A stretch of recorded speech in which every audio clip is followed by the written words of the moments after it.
Bismillah ar-Rahman ar-Rahim.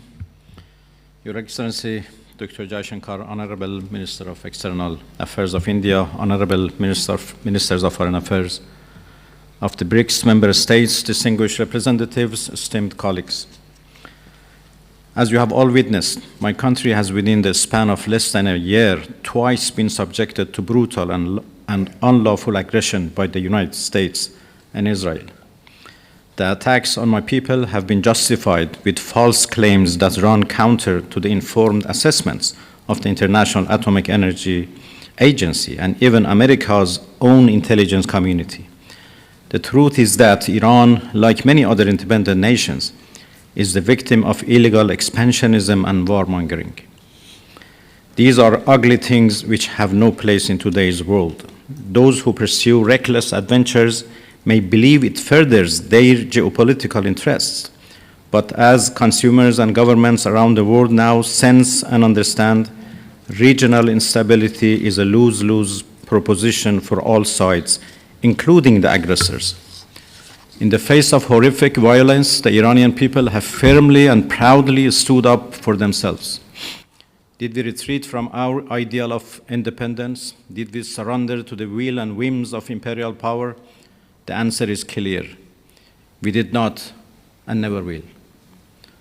I come from an ancient land whose leaders have stood courageously by their people in the pursuit of justice, independence, and the defense of sovereignty and territorial integrity, sacrificing their lives for historic and national ideals. I speak for an Iran whose armed forces, medical personnel, school teachers, and law enforcement officers never once placed their own safety above saving the lives of those they are duty-bound to protect and served with honor on the front line of humanity. I speak for a people which, under horrific bombardment, chose to stand firm, for the mothers of Minab who did not bend under the grief of losing their children, for young people who refused to let the dust of war erase their bright futures, and for a nation that, despite all pressures, continue to believe in a free, stable, and just world. By now, it ought to be clear that Iran is unbreakable and only emerges stronger and more united when under pressure. While ready to fight with everything we have in defense of our freedom and our soil, we are equally ready to pursue and defend diplomacy. As I have repeatedly stated, there is no such thing as a military solution to anything related to Iran. We Iranians never bow to any pressure or threat, but we reciprocate the language of respect. As much as our powerful armed forces remain ready to exact devastating retribution on foreign aggressors, my people are peace-loving and do not seek war. We are not aggressor in this sordid situation, but the aggrieved. Mr. Chairman, distinguished colleagues, over the past year, I have had the honor of participating in 2 BRICS conferences to convey the government of Iran's conviction that this platform symbolizes the emergence of a new global order, an order in which the global South is a primary architect of the world's future. What was once a lofty aspiration is now a reality, but it is a fragile reality. Imperial power in decline wants to turn back the clock and is desperately lashing out on its way down. This all matters to the BRICS Plus group of countries because the battle Iran has fought is in defense of all of us, of the new world that we are building together. Our brave soldiers have given their lives to resist Western hegemony and the sense of impunity that the US believes it is entitled to. While Iran is grateful for the support and solidarity it has received from BRICS countries, it is imperative that we jointly step up our work towards ending this sense of entitlement, which has no place in today's world.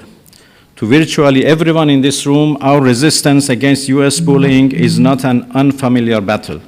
So many of us encounter slight variations of the same repugnant coercion. It is high time for us to jointly step up and work towards making clear that those practices belong in the dustbin of history. Today, our nations are closer to one another than ever before, and we cannot ignore the common and dangerous challenge we all face. history has shown that empires in decline will stop at nothing to arrest their inevitable fates. A wounded animal will desperately claw and roar on its way down.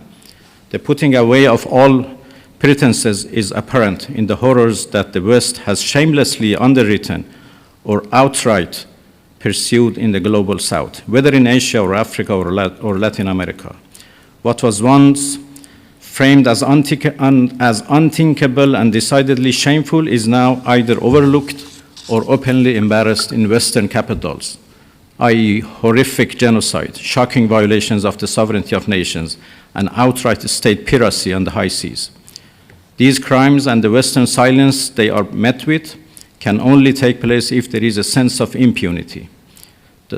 That false sense of entitlement must be shattered by all of us.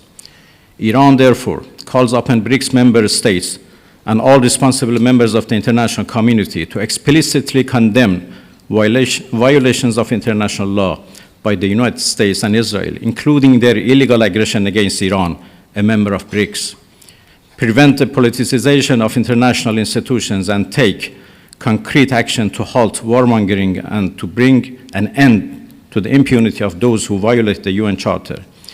We believe that BRICS can and must become one of the principal pillars in shaping a more just, balanced, and humane global order, an order in which might can never make right. Nations which stand up for their dignity and independence may endure hardship, but they will never be defeated. Thank you, Mr. Chairman, for your attention. Thank you, Excellency. I would